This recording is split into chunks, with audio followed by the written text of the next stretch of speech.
Assalamualaikum warahmatullahi taala wabarakatuh. Waalaikumsalam warahmatullahi wabarakatuh. Ustazah Ayuni. Okay, kita mulakan usrah kita pada hari ini dengan Ummul Furqan Al-Fatihah.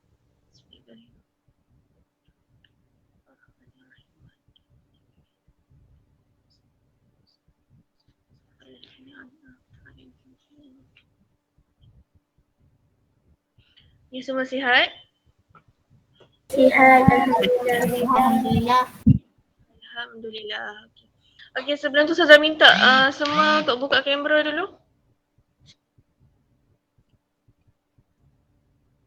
Okey, tolong buka kamera dulu .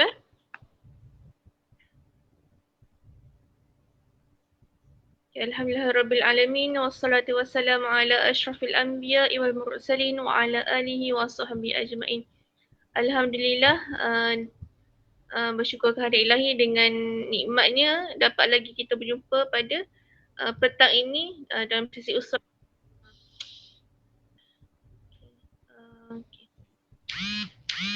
Dan pertama juga saya ucapkan terima kasih kepada semua yang hadir pada petang ni, dan tak lupa juga kepada pengisi kita Ustaz Kadir dan guru yang ada dalam ni.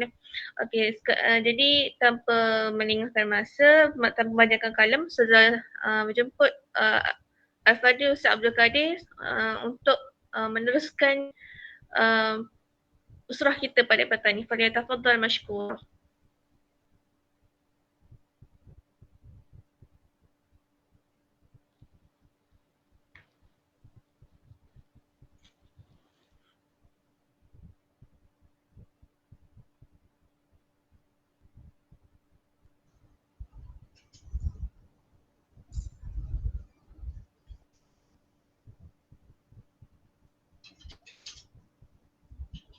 Okey, Assalamualaikum warahmatullahi wabarakatuh. Waalaikumsalam warahmatullahi wabarakatuh. Bismillahi walhamdulillah wassalatu wassalamu ala rasulillah wa ala alihi wa sahbihi wa man walah. Rabbi shrah li sadri wa yassir li amri wahlul 'uqdatam min lisani yafqahu qawli. Rabbi zidna ilma warzuqna fahma wa la haula wa la quwwata illa billahil 'aliyyil 'azim. Terima kasih diucapkan kepada Ustazah Ayuni selaku pengurusi ataupun nakibah usrah kita pada petang ni, dan juga merangkap guru Sri Darul Amilin, guru-guru yang Ustaz kasih yang berada dalam usrah kita pada petang ni. Terima kasih. Kemudian seterusnya ahli usrah, para murid semua yang insya-Allah sentiasa mengikhlaskan niat untuk bersama-sama dalam sesi usrah pada petang ni. Mudah-mudahan kita semua sentiasa dalam keadaan tenang, sihat dan bahagia, sentiasa senyum insya-Allah. Walaupun Ustaz tak nampak petang ni, kamu insya-Allah dalam keadaan yang sangat ready untuk sama-sama dalam usrah yang insya-Allah dalam sekitar 30 minit tak sampai ni, insya-Allah kamu dapat ambil segala istifadah pengajaran yang kita insya-Allah sama-sama kongsikan, ataupun mungkin kalau ada di kalangan ahli usrah yang ada nak tanya soalan ataupun nak berkongsi atau ustaz nak tanya ke, mungkin masing-masing insya-Allah bersedia bersedia untuk kita bersama-sama usrah pada petang ni insya-Allah. Okey, usrah petang ni ustazah semua, ustaz-ustaz semua dan juga murid-murid sekalian, yang kita nak kongsi pada petang ni ialah tadabbur surah Al-Falaq. Tadabbur surah Al-Falaq. Biasa dengar kan surah Al-Falaq ni kan, dan kita pun biasa baca insya-Allah. Okey, jadi insya-Allah lah boleh tengok sini, sambil-sambil tu boleh baca dan renunglah 5 ayat ini yang kita sentiasa baca. Insya-Allah kita tengok pun, kita tengok Al-Quran pun kita dapat pahala, kita baca pula, kita dengar bacaan Al-Quran insya-Allah pun turut mendapat pahala insya-Allah. Okey, Ustaz baca kamu dengar insya-Allah. A'udzu billahi minasy syaithanir rajim. Bismillahirrahmanirrahim. Qul a'udzu birabbil falaq min syarri ma khalaq wa min syarri ghasiqin idza waqab wa min syarrin naffatsati fil 'uqad wa min syarri hasidin idza hasad.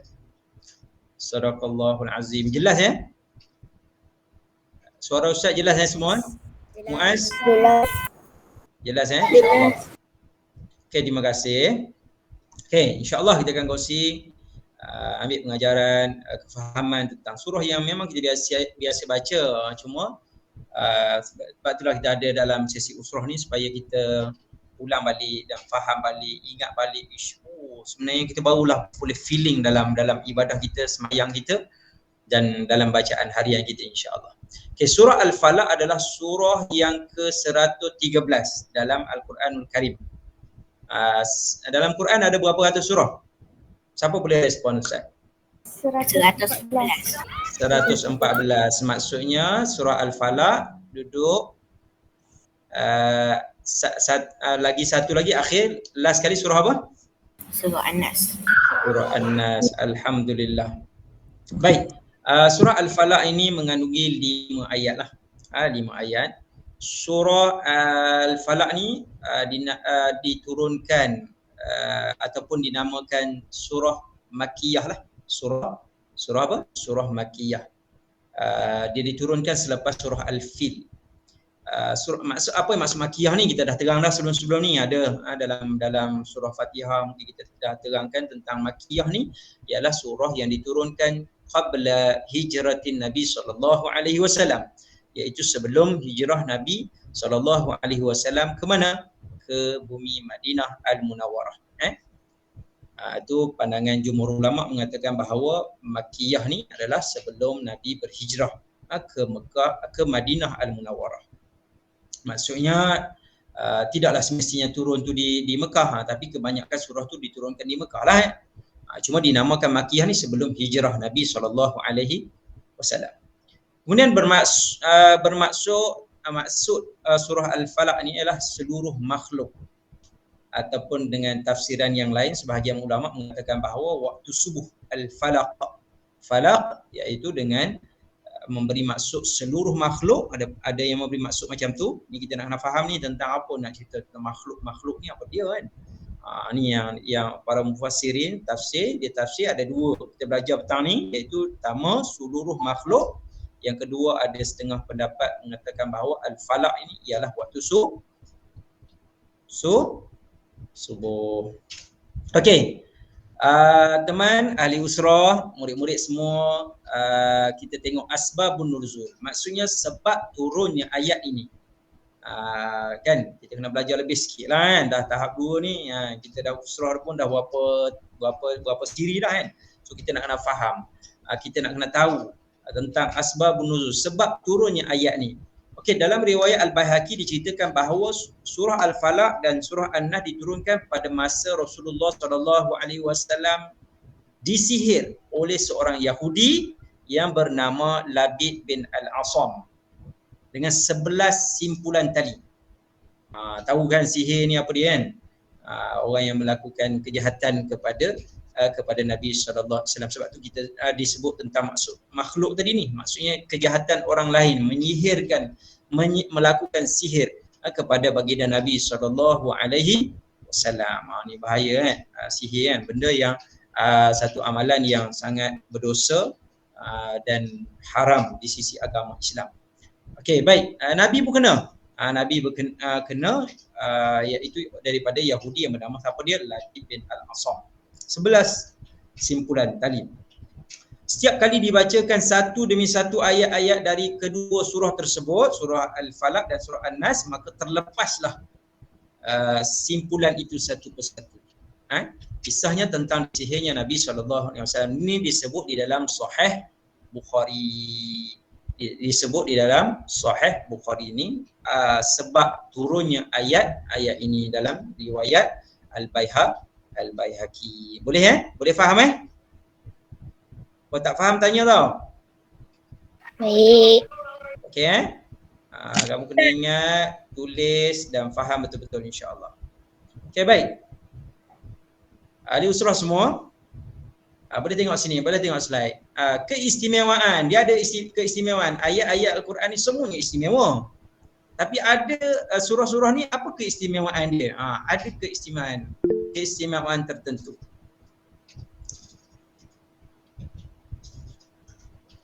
Okey, boleh? Boleh Ustaz teruskan? Boleh. Boleh insya-Allah. Okey, Nabi Muhammad SAW bersabda, apakah engkau tidak melihat ayat-ayat yang diturunkan malam ini yang belum pernah ada bandingannya? Ini Nabi SAW sabda. Ayat-ayat itu adalah Qul a'udzu birabbil falaq. Maksudnya surah Al-Falaq ni lah. Ayat itu yang kita baca pada awal surah tadi. Qul a'udzu birabbil falaq.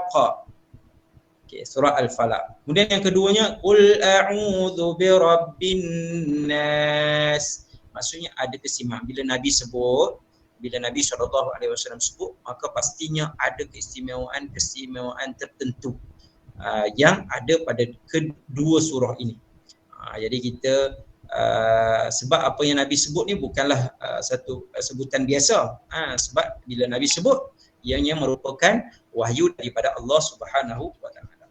Kemudian sabda lagi dalam riwayat yang lain menyebutkan bahawa bacalah Qul a'udzu birabbil falaq kerana kamu tidak dapat membaca mana-mana surah yang amat dicintai oleh Allah Subhanahu wa taala dan sangat cepat diterima oleh Allah Subhanahu wa taala seperti surah ini. Maka semana mampu kamu janganlah kamu tinggalkan. Bila kita nak baca setiap harilah sebelum tidur, pada waktu malam sebelum tidur dan juga pada waktu pagi. Elok kita baca. Kalau nak baca seluruh masa pun boleh, bila masa pun boleh. Tapi ada keistimewaan tertentu yang menyebabkan kita jangan tinggal walaupun kita sibuk mana pun lah. Setiap hari kita baca surah Al-Falaq ini. Kerana Nabi SAW sebut keistimewaan dia ialah maksudnya Allah Subhanahu Wa Taala cintai. Pertama, yang keduanya sangat cepat diterima apa-apa hajat kita lah. Minta Allah jauhkan daripada segala wabak dan sebagainya. Kita nak minta apa-apa hajat, maka sangat cepat diterima apabila kita membaca surah ini. Itu keistimewaan dia. Okay, bismillah. Qul a'udzu birabbil falaq. Kita tadabbur Qul a'udzu birabbil falaq. Aku berlindung kepada Tuhan yang menguasai subuh, waktu subuh dan makhluk.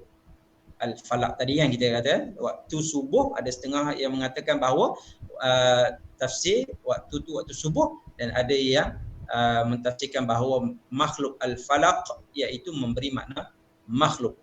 Syekh Qutb berpendapat boleh dipakai sama ada dengan pengertian aku perlindungan pada Tuhan yang menjadi waktu pagi dan memberi keamanan dengan cahaya siang dari segala kejahatan yang sulit dan yang tersembunyi. Kita minta aku jauhilah aku ya Allah daripada aku dikuasai oleh ujian-ujian yang dihadapi pada waktu pagi dan juga ujian yang dihadapi oleh daripada makhluk itu sendiri yang tersembunyi. Kita tak tahu apa isi hati orang lain, manusia lain, kita fikir lain, dia fikir lain. Jadi kita minta dijauhkan. Sebab apa ahli usrah sekalian, saya nak sebut tentang waktu subuh ni, falak ni adalah waktu yang kalau Ustaz belajar waktu di Mesir dulu, sangat dinasihati pada waktu pagi jangan tidur pagi. Sebab waktu tu tukang-tukang sihir, wanita-wanita sihir, orang-orang yang melakukan sihir, dia mudah untuk hantar sihir pada waktu pagi. Sebab waktu kita tidur badan kita terlalu lemah. Badan kita lemah dan orang yang nak buat sihir ni mudah sangat hantar dan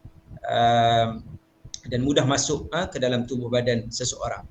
Jadi elakkanlah tidur waktu pagi. Selain daripada keberkatan waktu pagi lah yang kita dah tahu kan tentang doa Nabi SAW, siapa yang berjaga pagi, tak tidur pagi, maka dia akan berkat hidup dia kan, diberkati.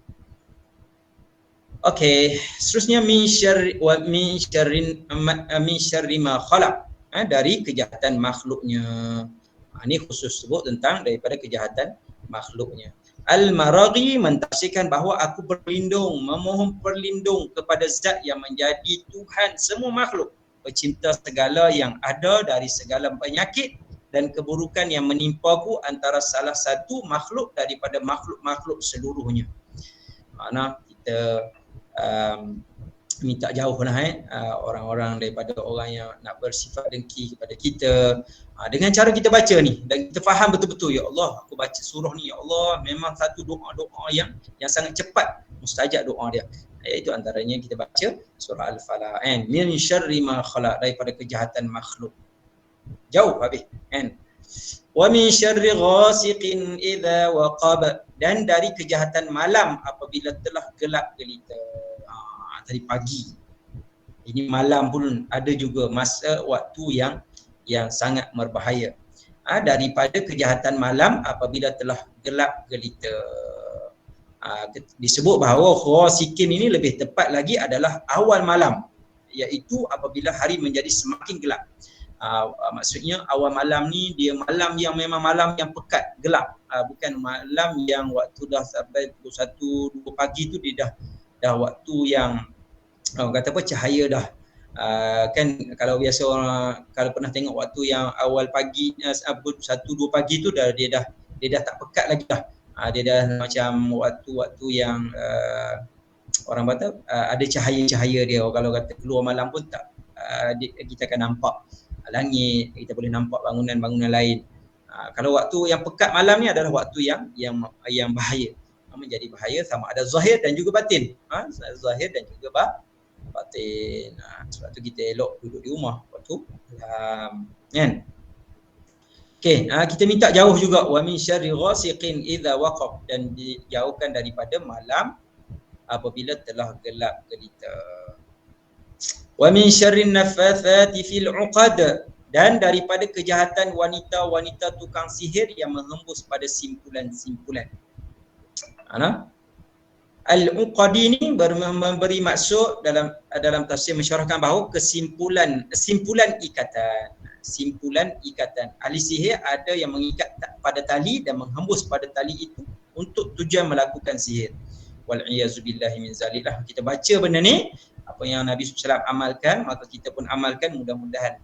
Kalau kata berlaku, na'udzubillah dah kan, ada orang buat sihir dan sebagainya, maka kita baca je surah Al-Falaq ni, maka terbuka tali-tali. Dan insya-Allah Ustaz ajak dan semua kita supaya kita yakin, kita baca dan kita yakin. Kita rawat, kalau kata orang boleh rawat dengan orang lain pun boleh juga, tapi kalau kita baca pula, kita pula yakin, insya-Allah kan. Jadi terbukalah simpulan-simpulan tali orang kata apa, sihir tersebut. Ustaz, kalau tanyalah ahli usul tanya, dia kata, Ustaz, kalau macam saya memang rasa macam terikat je, macam susah nak bangun subuh tu saya kena sihir ke? Tak, itu malas namanya. Itu sihir malas. Kan? Itu dia yang tak nak berusaha untuk bangun pada waktu pagi kan. Itu namanya sihir malas. Jadi kena usaha bangun, jaga pagi dan kata apa? Itu bukan sihir lah. Ataupun Ustaz, saya rasa malas baca Quran, rasa macam ada orang ikat saya lah Ustaz. Itu pun sama juga tu. Sama-sama lah kita ingat, itu bukan sihir. Sebab itu adalah syaitan yang kita terikut dengan sifat-sifat syaitan yang menyebabkan kita jadi malas. Ini yang dimaksudkan al-uqad ini, simpulan ikatan sihir yang mungkin boleh dilakukan. Apa yang telah disebut dalam ni bahawa wanita-wanita ataupun orang-orang yang melakukan sihir dan perkara ni haram lah, tak boleh buat. Walaupun benda ni kata apa, Ustaz macam mana kalau dah tak boleh buat, kenapa Allah tak halang terus dengan izinnya? Sebab tu ada benda yang halal, Ada yang haram, haram pun kadang-kadang dia boleh jadi dilakukan juga, tapi macam mana dia boleh buat, tapi Allah bagi buat juga, tapi sedangkan benda tu haram, tak boleh, Allah laknat lah. Faham kan? Faham? Faham. Faham. Jadi risau. Okey, baik. Wa min syarri hasidin idza hasad, dan daripada kejahatan pendengki bila ia dengki. Okey, yang kelima ayat yang terakhir ni, wa min syarri hasidin idza hasad, dan daripada kejahatan pendengki bila dia mendengki. Kita minta jauh juga daripada orang yang berdengki. Dan dengki ni Ustaz nak sebut bahawa kita nak kena selamatkanlah daripada pendengki, ataupun orang yang memuji kita.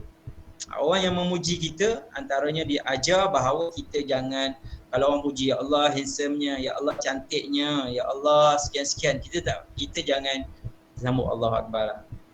Kita sambut dengan kita mengakuinya. Okey, fine, memang saya handsome. Macam tu. Bahaya kan? Sebab para ulama ruqyah ni dia nasihatkan bahawa jangan kata gitulah, sebab dia boleh berlaku ain, iaitu pandangan.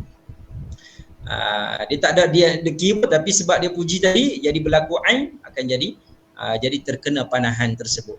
Jadi apa yang kita nak buat, iaitu kita kena kata alhamdulillah ataupun masya Allah, Allahu akbar ke apa sajalah. Kullu min fadli rabbi, semuanya datang dari Allah Subhanahu wa taala, kan? Sebab bila kena ain tu kadang-kadang ialah jadi sakit badan, jadi gangguan dan sebagainya. Okey, daripada Ummu Salamah radhiyallahu anha, Nabi SAW melihat seorang hamba perempuan di rumahnya dan mukanya berubah warna kehitaman. Baginda sallallahu alaihi wasallam berkata, berilah dia ruqyah, jampi. Ruqyah lah. Sesungguhnya dia telah ditimpa pandangan mata. Selain pada ain yang tadi ni, ataupun pandangan mata ahli sihir pun dia tengok kita. Sebab kalau tempat ustaz dulu belajar tu memang macam tu lah orang pesan, sebab ramai orang ahli-ahli sihir ni ada.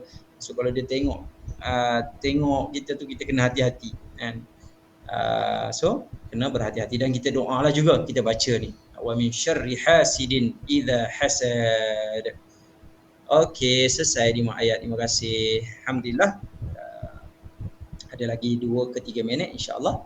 Kalau ada apa-apa yang nak dikongsikan daripada semua yang sama-sama pada petang ni. Ada apa-apa nak tanya ataupun nak kongsi Ustaz, pengalaman saya Ustaz, ataupun Ustazah nak tambah ke pun boleh insya-Allah.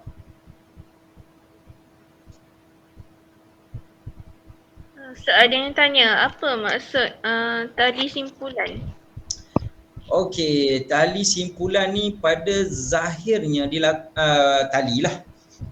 Tali, tapi tali ahli penyihir sihir ni dia mengikat sesuatu, ataupun contohnya dia menggunakan gambar kita ke, ataupun dia simpulkan apa-apa yang ada pada yang menyebabkan dia boleh melakukan amalan sihir. Ustaz tak ada pengalaman lah benda ni.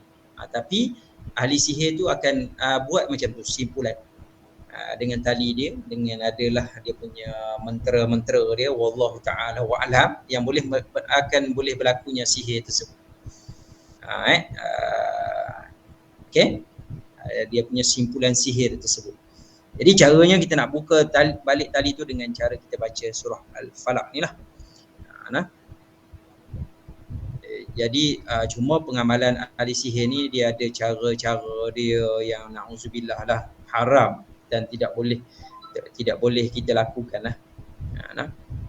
Akan ditimpa azab di hari akhirat kelak, berdosa besar dan amalan syirik, sebab dia boleh merosakkan akidah orang lain, merosakkan iman orang lain, dan juga merosakkan tubuh badan orang lain. Bukan ke apa ni? Siapa apa dia tanya? Silakan. Nak tanya buka mic pun tak apa. Saya izin, saya nak tanya soalan, Ustaz saya nak kongsi pun boleh, Yusrah insya-Allah. Akram?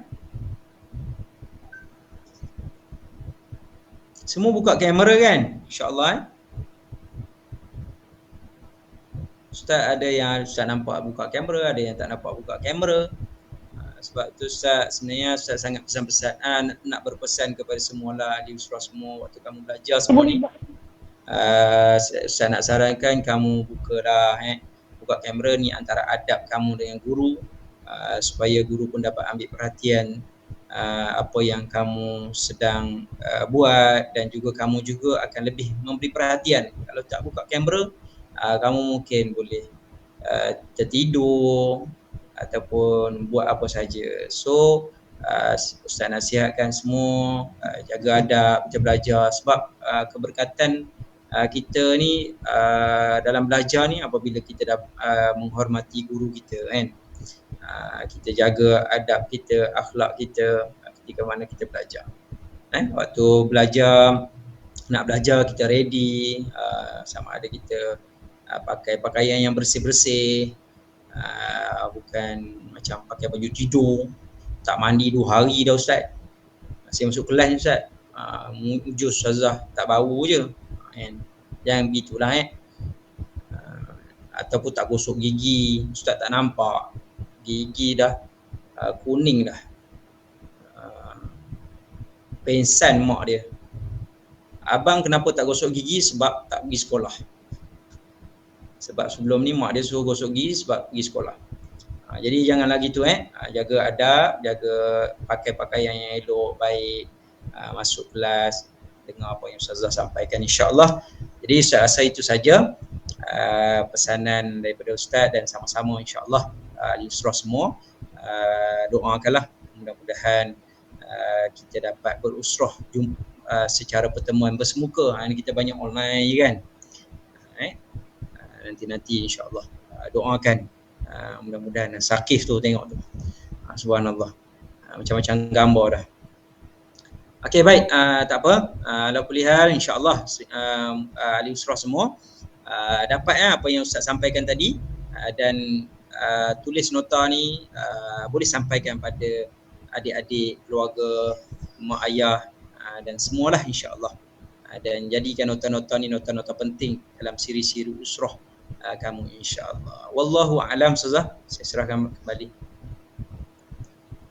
Okay, jazakallahu khairan jazak diucapkan kepada Ustaz Kadir atas penyampaian dalam penyampaian pada petang ni insya-Allah.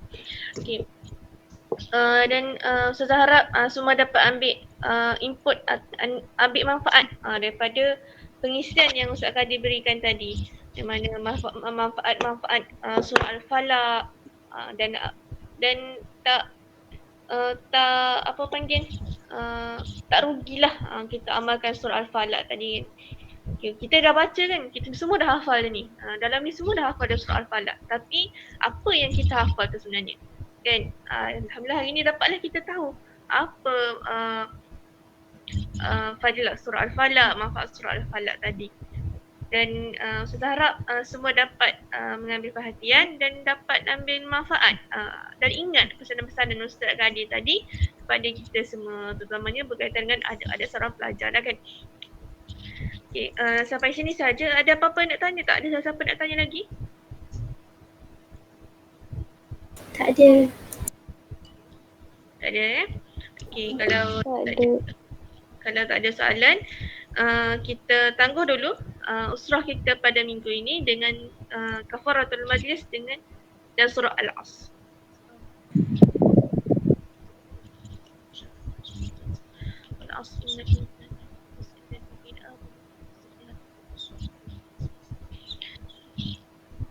Okay, InsyaAllah kita akan jumpa minggu depan dalam usrah yang seterusnya. Assalamualaikum warahmatullahi taala wabarakatuh.